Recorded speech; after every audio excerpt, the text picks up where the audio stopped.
Markets remain pretty well valued. Equities near all-time highs in many cases. Credit spreads are pretty tight.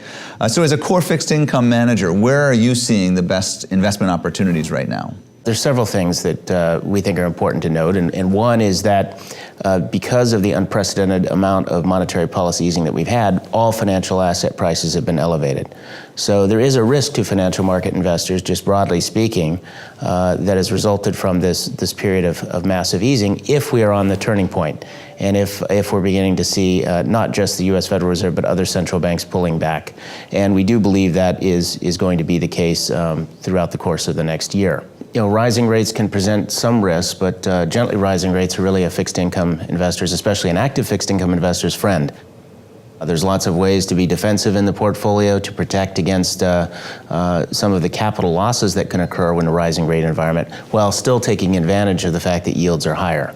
And the way we're structuring portfolios right now sort of reflects the idea that nominal treasuries are not especially attractive either on the short end or the long end of the curve.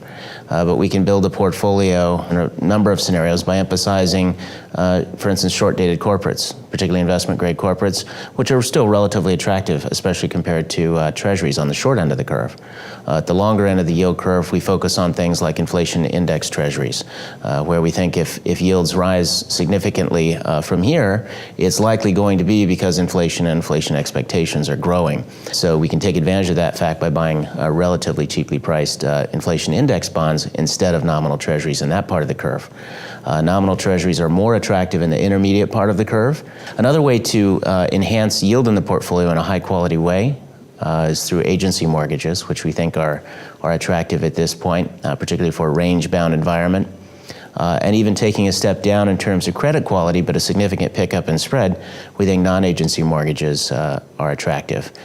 We see a lot of stability in the housing market. And remember, that's a sector of the market that's delevering as time goes on, from house price appreciation, plus the nature of the securities themselves.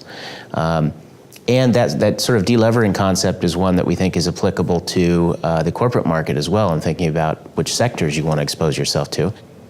The financial sector stands out both in terms of valuation relative to other sectors, but also in terms of deleveraging, which is very good from a credit perspective.